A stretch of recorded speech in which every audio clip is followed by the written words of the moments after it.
Pernahkah kamu menginjakan kaki di tempat yang punya pintu menuju neraka, tepat di bawah tanahmu, dan ratusan tahun orang percaya begitu? Di sebuah negara di mana kereta bawah tanahnya berjalan hampir sepenuhnya atas dasar kepercayaan, di mana pasangan tidur di ranjang yang sama tapi dengan selimut terpisah, dan di mana menuang saus ke atas daging goreng bisa membuat orang lokal mengerang lebih cepat daripada berdebat politik.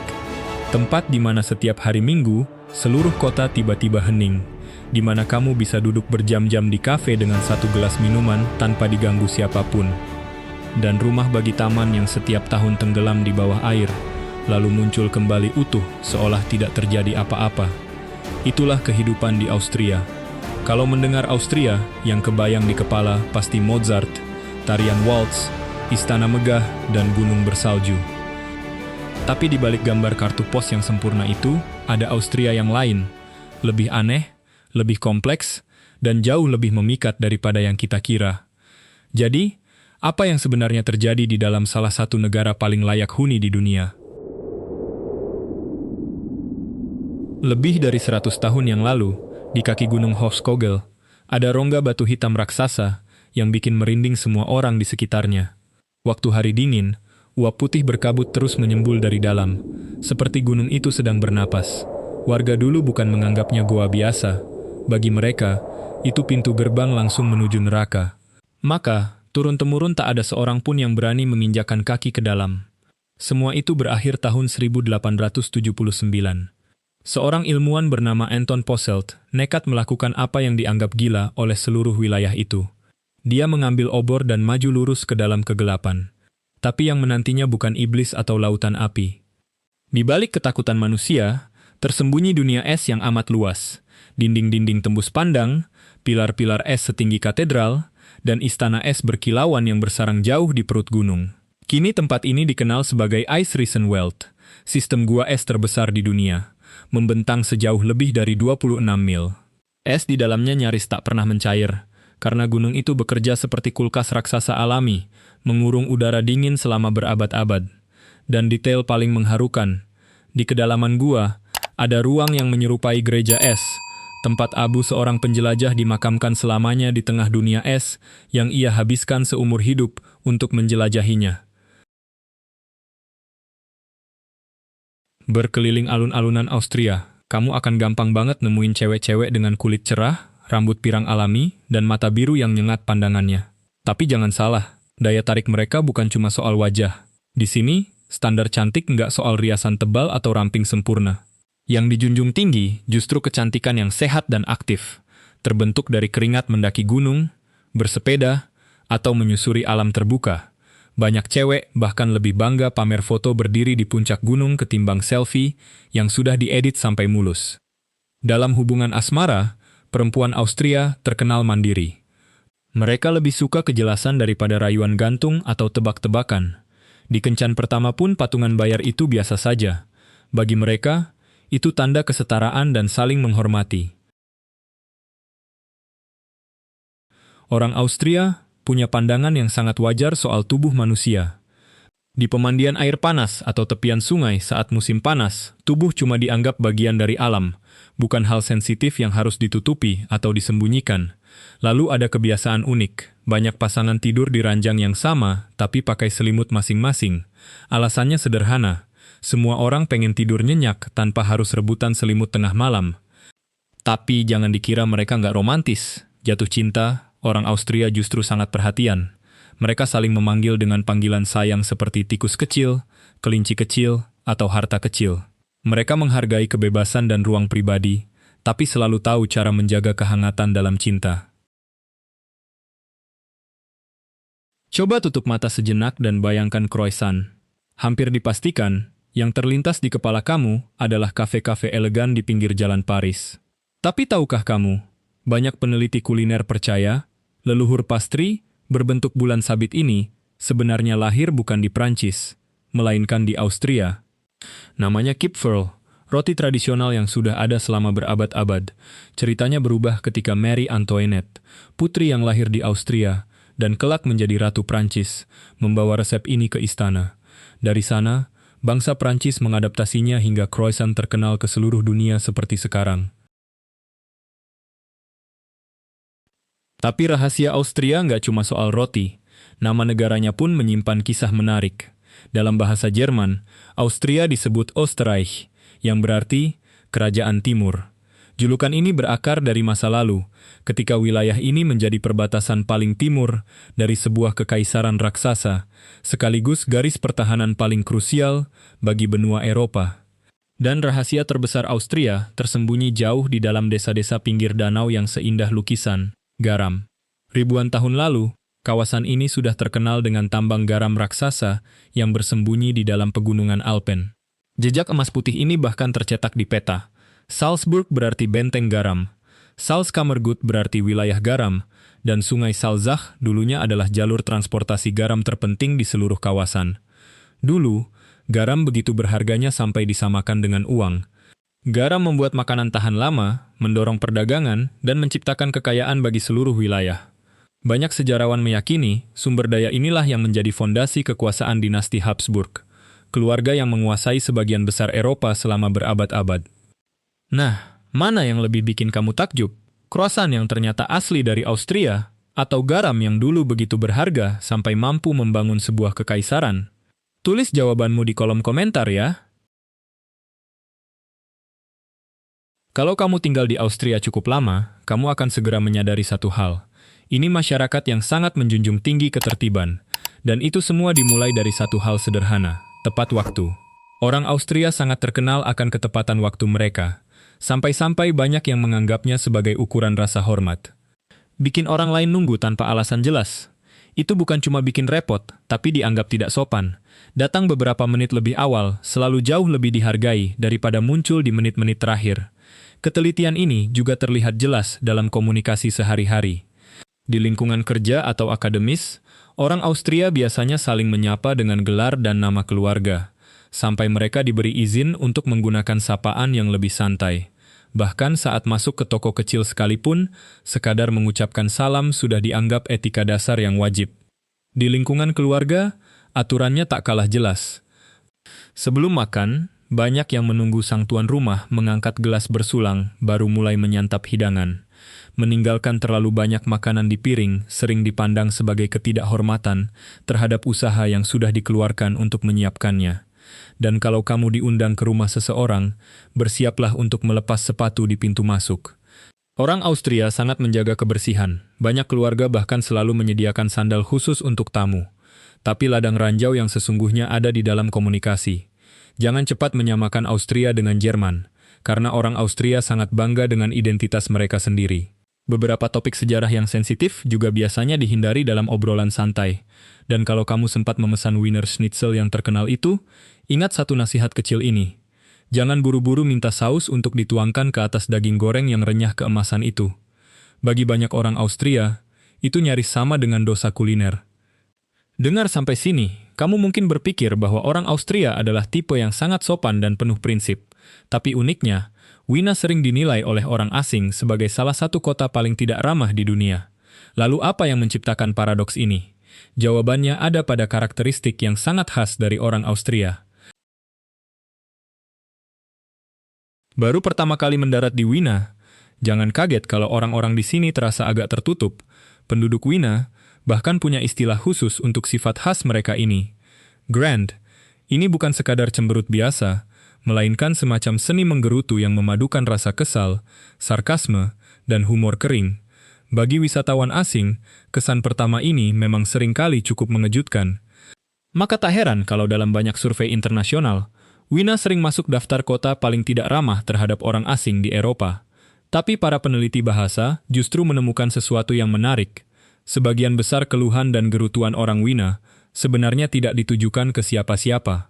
Itu cuma cara mereka melepas emosi sekaligus menjalin hubungan dengan orang lain. Dua orang asing di jalanan bisa tiba-tiba ngobrol, dimulai dari mengeluhkan cuaca yang muram, harga yang merangkak naik, atau birokrasi yang berbelit-belit. Jadi apa yang dilihat turis sebagai kejengkelan, ternyata adalah bentuk interaksi sosial yang benar-benar unik dan cuma dimiliki orang Wina. Memang, dibandingkan banyak kota lain di Eropa Tengah yang penuh warna, Wina masih terasa agak tertutup. Penduduknya menghargai ruang pribadi, jarang memulai obrolan dengan orang asing, dan cenderung menjaga jarak saat pertama kali bertemu. Tapi begitu kamu benar-benar mengenal mereka, di balik kulit luar yang terkesan serius itu, tersimpan pribadi yang tulus dan bisa diandalkan. Dan rahasia untuk menembus dinding es itu sebenarnya sederhana. Bersikaplah sopan, jaga keramahan, lalu coba ucapkan beberapa kata dalam bahasa Jerman. Terkadang, sekadar sapaan dalam bahasa mereka saja sudah cukup untuk mengubah seluruh arah percakapanmu.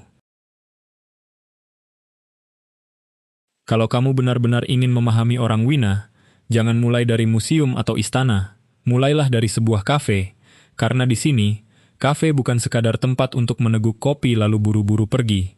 Budaya kafe Wina itu begitu istimewa, hingga diakui UNESCO sebagai warisan budaya tak benda. Bayangkan, seseorang bisa duduk berjam-jam hanya dengan satu cangkir kopi, membaca koran, bekerja, merenung, atau sekadar mengamati orang lalu lalang, dan tidak ada satupun yang akan menemuimu untuk menyuruh menambah pesanan. Orang Wina bahkan melihat kafe-kafe ini sebagai ruang tamu bersama milik kota. Tempat di mana penulis, seniman, cendekiawan, dan orang biasa bertemu, mengobrol, atau sekadar menikmati keheningan di tengah hiruk-pikuk perkotaan. Tapi kalau kopi adalah jiwa Wina, maka makanan adalah kebanggaan seluruh Austria. Yang paling melegenda tentu Wiener Schnitzel, irisan tipis daging yang dilapisi adonan, lalu digoreng hingga keemasan dan renyah, biasanya disajikan dengan salad kentang dan seiris lemon. Lalu ada Tafelspitz, semacam rebusan daging sapi empun, yang konon jadi favorit Kaisar Franz Joseph. Ada pula Salzburger Knockerl, kue khas Salzburg yang mengembang dan lembut. Jangan lupa Kaiserschmarrn, panekuk yang disobek-sobek, ditaburi gula, dan disajikan dengan selai buah. Dan tentu saja, Sangertorte yang melegenda, muncul pada abad ke-19 dan menjadi ikon pastry Austria hingga hari ini. Nah, kalau kamu ingin merasakan semua cita rasa itu dalam satu hari, tidak ada tempat yang lebih pas daripada Naschmarkt. Pasar paling terkenal di Wina ini mengumpulkan ratusan kios yang menawarkan aneka ragam makanan, mulai dari masakan tradisional Austria hingga hidangan Mediterania dan Timur Tengah.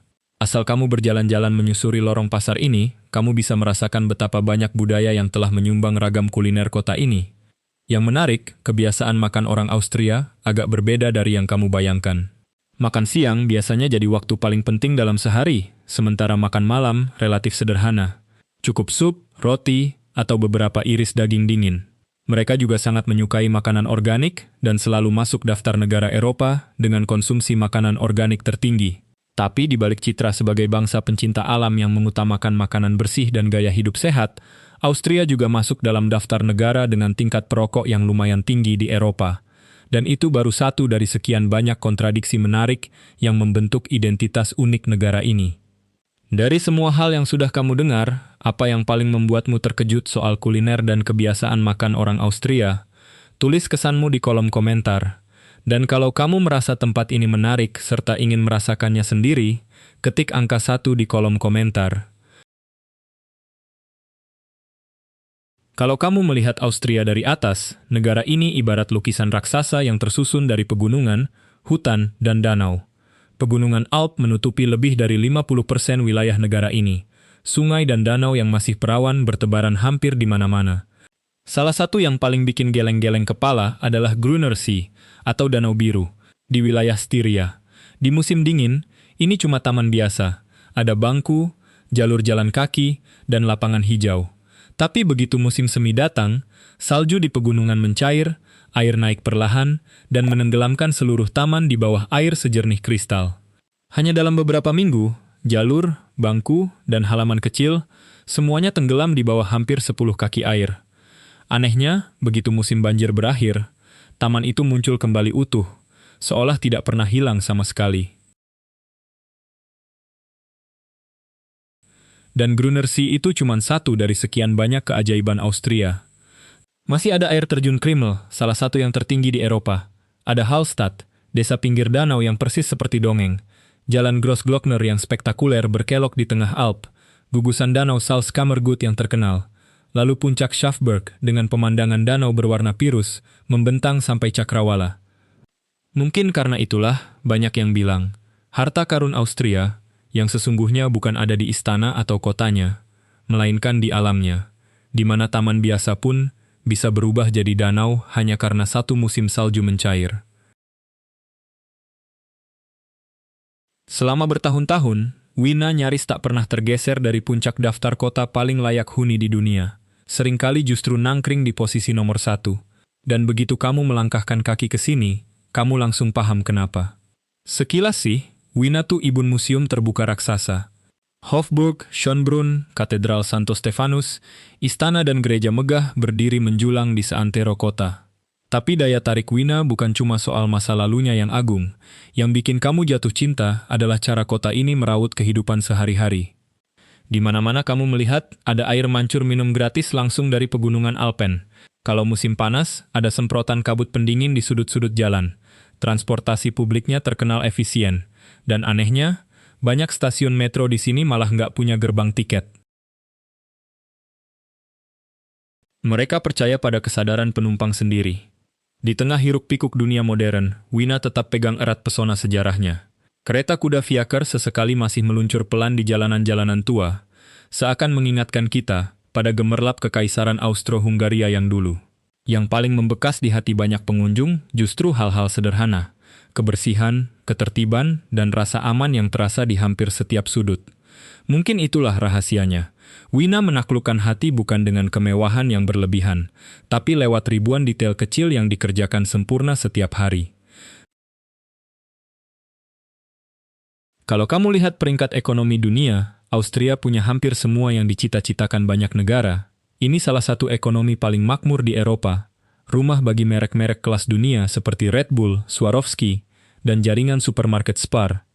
Standar hidup tinggi, infrastruktur modern, layanan publik berkualitas, semua itu konsisten menempatkan Austria di jajaran negara paling layak huni di dunia. Tapi seperti halnya dalam kehidupan, kualitas setinggi itu selalu datang dengan harga yang tidak murah. Warga Austria menikmati sistem kesejahteraan sosial yang sangat baik, dari layanan kesehatan dan pendidikan sampai program bantuan perumahan. Tapi imbalannya, mereka juga membayar pajak tertinggi di Eropa. Sebagian besar penghasilan pekerja masuk kembali ke kas publik untuk menjaga agar semua layanan itu tetap berjalan demi kepentingan bersama. Biaya hidupnya juga tidak main-main. Di Wina, sewa rumah sering jadi pengeluaran terbesar bagi banyak keluarga. Buat pendatang baru, mencari apartemen yang layak dengan harga masuk akal bisa jadi perjuangan tersendiri. Bahkan program perumahan bersubsidi yang sudah terkenal itu pun diperebutkan sengit, antreannya panjang dan persaingannya ketat. Dan seperti kota-kota besar lain di dunia, Wina tidak selalu memiliki standar hidup yang merata di setiap sudutnya. Cukup berpindah dari satu lingkungan ke lingkungan lain, kamu langsung bisa melihat kontras yang mencolok. Ada area modern dengan gedung perkantoran, apartemen mewah, dan jalan-jalan tertata rapi. Tapi ada juga lingkungan kelas pekerja yang dihuni banyak imigran. Mereka menghadapi tantangannya sendiri soal pekerjaan, pendapatan, dan integrasi sosial. Bukan berarti Wina jadi kota yang tidak aman atau tidak stabil. Faktanya, kota ini masih berperingkat sangat tinggi untuk kualitas hidupnya. Tapi ini jadi pengingat bahwa tidak ada negara yang sempurna. Bahkan yang terlihat paling ideal pun punya sisi yang jarang diperlihatkan. Bayangkan Austria, dan yang terlintas biasanya danau sebening kristal, kota yang bersih rapi, dan kualitas hidup tertinggi di dunia. Gambaran ini memang tidak bohong. Austria sungguh memanjakan warganya dengan pemandangan dan tata kota yang irit.